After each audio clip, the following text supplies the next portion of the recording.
Bienvenue dans le débat de France 24. Les 13 des 17 islamistes radicaux interpellés vendredi ont été présentés ce mardi au juge antiterroriste en vue d'une mise en examen. L'un d'entre eux s'appelle Mohamed Hachamlan. Il est le chef du groupuscule salafiste Forzan Al-Idza. Il appelait à la mise en place d'un califat islamique en France. Il appelait également les musulmans à la guerre civile. C'est ce qu'a affirmé aujourd'hui le procureur de Paris lors d'une conférence de presse. Mohamed Hachamlan, lui, conteste ces accusations. Il faut rappeler que ce coup de filet est intervenu peu après la tuerie de Toulouse. Alors y a-t-il aujourd'hui une réelle menace islamiste en France ou Nicolas Sarkozy s'offre-t-il un coup de pub à 19 jours du premier tour de la présidentielle? Eh bien on en parle ce soir avec nos invités. On en parle avec Mohamed Moussaoui. Bonsoir, monsieur. Vous êtes le président du Conseil français du culte musulman. Mohamed Sifawi, bonsoir. Vous êtes journaliste, écrivain, auteur de Pourquoi l'islamisme séduit-il? C'est aux éditions Armand Collin. Et plus récemment, vous êtes l'auteur de Histoire secrète de l'Algérie indépendante. Et c'est aux éditions du Nouveau Monde. Jean-Charles Brizard, bonsoir. Vous êtes consultant international, spécialiste du terrorisme et du financement du terrorisme. Et Jérôme Sainte-Marie avec nous sur ce plateau, bonsoir. Vous êtes directeur du département opinion de l'Institut de sondage CSA. Alors avant de commencer ce débat, on va revenir tout de suite en images sur ces interpellations et les précisions apportées ce mardi par le procureur de Paris, François Molin. C'est un reportage de nos confrères de France 2. Arrêté vendredi devant les caméras, Mohamed Hachamlan dirigeait le groupe Forzan Al-Idza, les cavaliers de la fierté. Il est sur le point d'être mis en examen pour association de malfaiteurs en lien avec une entreprise terroriste. Au total, sur les 19 islamistes arrêtés la semaine dernière, 13 personnes vont être présentées au juge antiterroriste. Le procureur de la République de Paris indique ce matin que le groupe projetait d'enlever un juge il y a quelques mois. Certaines cibles institutionnelles étaient potentiellement visées. Ainsi, d'après certaines déclarations faites au cours des gardes à vue, avait été évoqué au cours d'une réunion tenue à Lyon en septembre 2011 un projet d'enlèvement d'un magistrat lyonnais. Un projet de rapt qui aurait été imaginé par Baroudi Bouzi, d'ici à gauche, condamné en juin 2010 à 2 ans de prison pour manque de soins à ses enfants. Une condamnation prononcée par ce juge qui serait devenu sa cible, Albert Lévy, vice-président du tribunal de grande instance de Lyon, de confession juive. Il a été placé sous protection policière depuis vendredi dernier. Sur les 13 personnes conduites devant le juge aujourd'hui, 9 pourraient être placées en détention provisoire.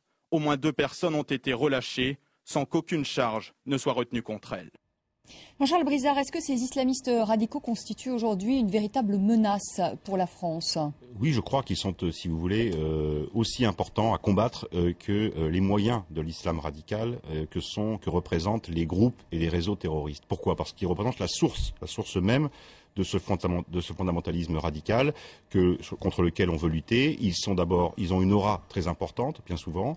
Leurs messages sont très vite et très largement diffusés, à la fois par Internet et par des cassettes vidéo. Et donc les combattre, c'est empêcher une certaine forme d'amalgame, celle qui voudrait que la religion musulmane soit associée à la violence d'une manière ou d'une autre. Et donc c'est très important. L'un ne va pas sans l'autre, si vous voulez. On ne peut pas s'attaquer aux réseaux terroristes si on ne s'attaque pas au fondamentalisme radical et à ces prêcheurs de haine qu'on a cités. On va en reparler de ces prêcheurs de haine. Alors on est à 19 jours du premier tour de la présidentielle. Les interpellations de vendredi ont été filmées. C'est assez rare, ça n'arrive pas toujours. Est-ce que vous pensez qu'il y a eu une mise en scène de ces interpellations et que Nicolas Sarkozy, c'est un peu la question qu'on se pose dans le débat ce soir, qu'il y a un coup de com'? D'abord, il faut rappeler que la période actuelle, outre l'élection présidentielle, on voit très bien à l'œuvre un certain nombre d'abord des menaces récurrentes contre la France de la part de groupes étrangers, une menace spécifique s'agissant du continent africain avec ce qui se passe au Mali, etc., qui est susceptible de faire résurger un certain nombre de violences terroristes. Mais ce n'est pas un épiphénomène. Il faut savoir que depuis 10 ans, on a expulsé de France à peu près 150 islamistes radicaux et un peu plus d'une trentaine d'imams radicaux, ces prêcheurs de haine. Et il s'en fait tout le temps. En mois de janvier encore, on a expulsé un imam radical, on en a expulsé de nombreux l'an dernier. Donc voilà, je crois pas. C'est vrai qu'il y a une tension particulière. Ça intervient quand même après la tuerie de Toulouse aussi. Il y a l'affaire du Mali, il y a l'affaire Mera qui est susceptible, toutes choses qui sont susceptibles, si vous voulez, de radicaliser le discours des uns et des autres, et qui rappellent qu'il faut être beaucoup plus vigilant, sans doute aujourd'hui qu'hier ou avant l'affaire Mera. Voilà. Mohamed Moussaoui, est-ce que vous pensez qu'il y a eu une instrumentalisation politique de cette affaire, de ce coup de filet ? Écoutez, je pense que lorsqu'on parle des choses liées à la sécurité, il m'est très difficile, n'ayant pas de compétences sur le domaine, de juger ou d'apprécier la façon dont les choses se déroulent. Ce que je peux dire, c'est que les pouvoirs publics sont dans leur rôle, la mission qui est la leur, de faire respecter l'ordre public, d'écarter toute menace qui pèse sur notre pays, nos concitoyens. Et ça serait vraiment indécent de ma part d'être autour d'un plateau de télévision et de dire il faut faire cela et pas cela. Je pense qu'à un moment donné, lorsque l'affaire Mera est arrivée en pleine élection, pleine campagne électorale, certains ont dit pourquoi les pouvoirs publics n'ont pas agi tôt. Lorsque le pouvoir public agit, on va leur dire que vous êtes en train d'agir en pleine campagne électorale. Je pense que des questions de sécurité de cette nature-là, il y a des professionnels, des gens qui agissent avec courage et dévouement, mettant en péril et en risquant leur vie. Ça serait vraiment, je dirais, honteux peut-être même de critiquer sans avoir des éléments suffisants. Vous êtes d'accord avec ça, Mohamed Sifawi? Ce serait honteux aujourd'hui de dire qu'il y a instrumentalisation de cette affaire, de ce coup de filet? Écoutez, moi je n'ai pas les mêmes réticences que M. Moussaoui, qui est un institutionnel. Je suis un observateur libre. Alors, évidemment, dans ce pays, on a toujours combattu le terrorisme islamiste. Les services spécialisés ont toujours essayé de démanteler des réseaux, des cellules, etc. Donc, je pense qu'il faut séparer deux choses. Ce qu'il y a de nouveau aujourd'hui, c'est qu'on a un gouvernement qui est en train de capitaliser en réalité politiquement et d'essayer de tirer les dividendes d'une traque antiterroriste, mais il va au-delà parce que c'est la première fois qu'il assume une lutte idéologique aussi contre l'islam extrémiste, contre l'islam radical, contre le salafisme intégriste. Enfin, le salafisme est intégriste par essence. Qu'est-ce qui m'incite à dire ça? Il y a plusieurs années, et je ne suis pas le seul à tirer la sonnette d'alarme sur un certain nombre de prêcheurs intégristes. Youssouf El-Qaradawi en est un. Alors, j'ai été agréablement surpris, mais je ne me fais pas d'illusions sur la réactivité du gouvernement qui, à la veille du premier tour, a réagi plutôt positivement quant à ce prêcheur intégriste, en lui interdisant ainsi qu'à d'autres l'accès au territoire français, alors qu'en réalité, c'est quelqu'un qui venait régulièrement sur le territoire de la République. Mais je dirais plus que ça. Il y a au sein du Conseil français du culte musulman que préside M. Moussaoui des gens très respectables comme la personne qui est en face de moi. Mais il y a par ailleurs des gens qui sont les représentants officieux d'une pensée intégriste en France, en l'occurrence d'une pensée qui est celle des frères musulmans. Et je cite l'Union des organisations islamiques de France, qui n'est pas du tout dans le même discours que celui de M. Moussaoui ou que celui de M. Dalil Boubaker, recteur de la mosquée de Paris. Ce sont des gens qui sont dans une autre logique, qui sont dans une idéologisation de l'islam, qui sont dans une logique d'instrumentalisation politique de l'islam. Ils sont membres, on le dit, ils sont membres du CFCM. Mais pourquoi ils sont membres du CFCM? Peut-être que M. Moussaoui ne voudra pas en parler ou ne pourra pas en parler, mais moi je vais vous dire, parce que Nicolas Sarkozy, ministre de l'Intérieur, a imposé cette composante à l'intérieur du CFCM, alors qu'en réalité... L'UOIF qu'il condamne aujourd'hui, en tout cas... L'UOIF qu'il condamne aujourd'hui, c'est M. Sarkozy qui, alors ministre de l'Intérieur, a tenu à ce qu'il fasse partie du Conseil français du culte musulman. En réalité, il a réuni... Pour quelle raison, Mohamed Sifawi? Je vais juste terminer mon raisonnement. Il a réuni les conditions de l'amalgame et de la stigmatisation. Je vais vous dire pourquoi. D'ailleurs, un peu avec la naïveté, ou peut-être avec la naïveté politique de personnes comme M. Moussaoui ou comme M. Boubaker. Je vais vous dire pourquoi. Parce que quand on mélange des intégristes avec des non-intégristes, quand on mélange des gens qui sont porteurs d'un discours qui est celui de Youssouf El-Qaradawi, président du Conseil européen de la fatwa, avec des gens aussi respectables que M. Moussaoui ou que M. Boubaker, je dis qu'on crée les conditions de l'amalgame. On est dans une approche presque néocolonialiste de l'islam de France. Je vais vous dire pourquoi. Parce qu'avant, en réalité, il faut qu'on cesse dans ce pays de regarder les musulmans comme s'il s'agissait d'un groupe homogène et monolithique. Il y a une diversité dans le monde musulman et dans la communauté musulmane de France, comme il y a une diversité au sein de la communauté nationale. C'est-à-dire que M. Moussaoui ou moi, pouvant être de la même origine, je veux dire ethnique, maghrébin en l'occurrence, on peut avoir la même culture, les mêmes traditions, a priori. On a d'ailleurs les mêmes prénoms, mais peut-être qu'on a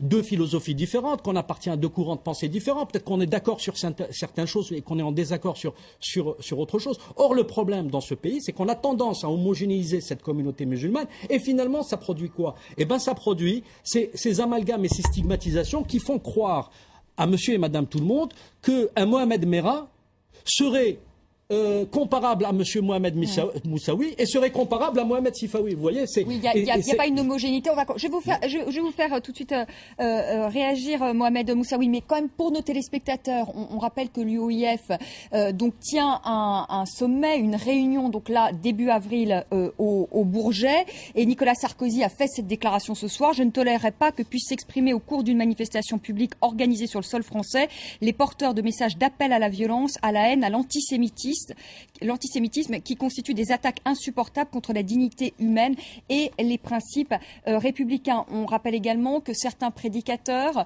ont été interdits de participer notamment à cette réunion du Bourget. Alors vous voulez peut-être répondre, Mohamed Moussaoui? Oui, je pense qu'il est trop facile peut-être de qualifier des groupes de personnes d'intégristes ou d'extrémistes. Il est vrai que dans le spectre très large des pratiquants de la religion musulmane, il y a ce qu'on appelle les orthodoxes, entre guillemets, ceux qui ont une pratique un peu plus, je dirais, qui s'approche un peu plus de la visibilité. Il y a un certain nombre de signes de visibilité. Je mettrais l'OIF plutôt dans cette catégorie-là, parce qu'au-delà on ne pourrait pas les associer à des prêcheurs de haine ou de l'idéologie qui appelle à la haine. En tout cas, ils en fréquentent. Je pense qu'ils exercent dans le cadre de la loi de la République et je pense que l'ordre public leur est opposé comme à d'autres et je pense qu'ils peuvent exercer librement leur pratique religieuse, prêcher librement. Oui, prêcher librement, Mohamed Moussaoui. Mais on se pose quand même la question, il y a quand même des prêches qui sont radicaux, qui appellent au port du voile intégral pour les femmes, des prêches anti-occidentaux. Ces prêches-là, ils sont sanctionnés par les impératifs de l'ordre public, par les pouvoirs publics. Je pense que la liberté religieuse, c'est une liberté qui est garantie à tous, et la seule opposition, la seule limitation possible, c'est une limitation qui est proportionnelle à l'atteinte qu'ils peuvent porter à l'ordre public. Ce qu'on condamne aujourd'hui, pardon, M. Moussaoui, ce n'est pas le discours religieux de ces personnes. La liberté d'expression religieuse est garantie en France. Ce sont les propos politiques. C'est-à-dire dès lors que ces personnes appellent soit à la remise en cause des fondements même des fondements républicains de l'État, ou appellent à la violence contre l'État ou les Français. C'est complètement différent. On ne remet pas en cause la constitution. Des appels de cette nature devraient normalement être sanctionnés par les pouvoirs publics. Devrait. Un dernier mot sur l'UOIF, et je donne la parole à Jérôme Sainte-Marie, parce qu'il n'a pas parlé encore. Si on reprend les termes utilisés par le président de la République, qui s'adresse à l'UOIF pour leur dire... Il ne faudrait pas interdire l'UOIF? Non. Marine Le Pen appelle à interdire l'UOIF. Vous savez, on est dans la surenchère électoraliste. D'autres aussi appellent à ce que le FN soit dissous. Donc je pense que je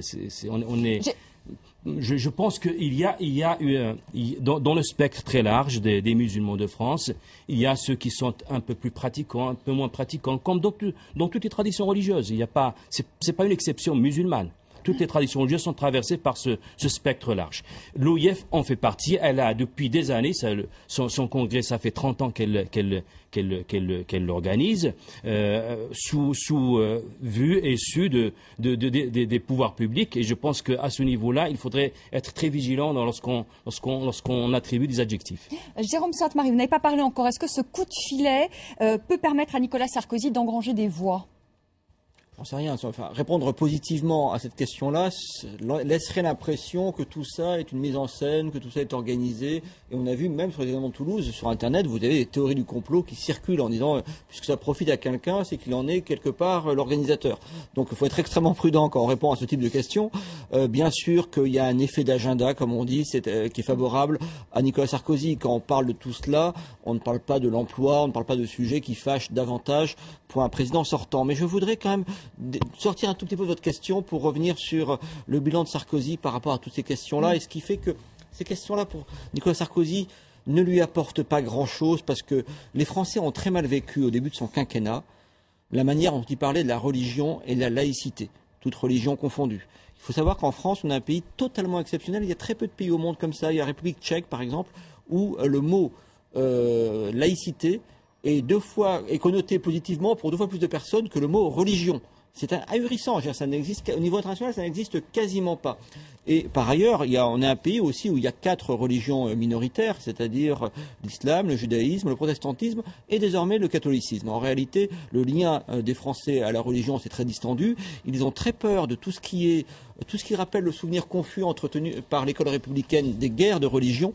Ils ont peur également de l'importation de conflits proche-orientaux. Et ils ont mal compris ou mal vécu, finalement, les tentatives d'organisation et de dialogue renouvelé des pouvoirs publics avec les autorités religieuses, comme on dit, au début du quinquennat. Ça leur a paru quelque chose qui était de nature à engendrer des phénomènes communautaires, un petit peu à l'américaine, qui en France ne sont pas du tout dans la culture dominante. Et ça, l'opinion n'a pas du tout suivi Nicolas Sarkozy sur ces tentatives-là. Mohamed Sifawi, vous voulez peut-être réagir à ce que disait Mohamed Moussaoui? Non, alors, sans esprit polémique, il y a une chose qu'il faudra clarifier. Qui ne condamnait pas, donc on le rappelle, qui ne condamnait pas l'UOIF et qui dit qu'il ne faut pas l'interdire. Cette organisation, ça fait 30 ans qu'elle tient des sommets. En revanche, ce qu'il faut condamner, ce sont les prêches radicaux. Non, mais attention, moi je suis aux antipodes des positions de Marine Le Pen. J'espère qu'on l'aura compris. Et d'ailleurs, c'est tellement ridicule ce qu'elle propose, parce que si on devait appliquer ce qu'elle propose à la lettre, il faudrait aussi dissoudre un certain nombre de groupuscules qui gravitent autour du Front National et qui sont des intégristes catholiques complètement débiles, voire parfois plus débiles que ceux qui gravitent autour de l'UOIF. Parenthèse fermée. Ensuite, s'agissant de l'alerte lancée par Nicolas Sarkozy en plein meeting, il eût fallu qu'il dise ça, qu'il tienne ce discours à l'UOIF il y a cela quelques années. Il ne l'a pas fait et je réitère ma position, c'est-à-dire qu'il y a une observation, c'est un constat. Il fait partie de ceux qui ont donné une respectabilité à ce groupe. Alors peut-être que, M. Moussaoui, le mot extrémiste ne vous convient pas, peut-être que le mot intégriste ne vous convient pas. Moi, je ne crois pas qu'il y ait une orthodoxie en islam en termes théologiques. Vous savez que ça n'existe pas. Mais bon, prenons l'orthodoxie, ce n'est pas grave. Ce qui me gêne, moi... Non mais... Mettons-la entre guillemets ou entre parenthèses. Ce n'est pas le plus grave. Considérant que l'OIF est quand même davantage une organisation politique ou une association à caractère politique qu'une association à caractère cultuel, d'une part, parce que les discours qu'elle tient ont plutôt une connotation politique, et de ce point de vue, Jean-Charles Brizard a totalement raison. Ce qui est demandé à l'UOIF, je ne jette pas le bébé avec l'eau du bain, comme on dit. Ce qui est réclamé, en tout cas par des gens comme moi, c'est une clarification dans le discours. On ne peut pas, par exemple, condamner la violence, ce qu'ils font, il faut le reconnaître, d'un côté, et inviter des gens, des prêcheurs qui incitent à la violence. On ne peut pas condamner l'antisémitisme, ce qu'ils font dans leur communiqué, et inviter en même temps des prêcheurs qui prêchent l'antisémitisme, comme Al-Qaradawi, qui a prêché à maintes reprises l'antisémitisme. Il y a un certain nombre de discours, et vous êtes, je m'adresse aux représentants de l'islam de France que vous êtes, qu'aujourd'hui, on ne peut plus tolérer en France, et pas seulement la communauté nationale, que ce soit la communauté nationale, mais un grand nombre de personnes qui se réclament de l'islam. Il y a une nécessité de mettre tous nos enfants à l'abri de ces tentations obscurantistes et de ces dérives, extrémistes. Voilà, et on va en parler, on va faire une petite pause et il va vous répondre, Mohamed Moussaoui, sur le fait qu'on ne peut plus tolérer ces discours radicaux. On en parle dans la deuxième partie du débat. Avant cela, le rappel des titres. À tout de suite.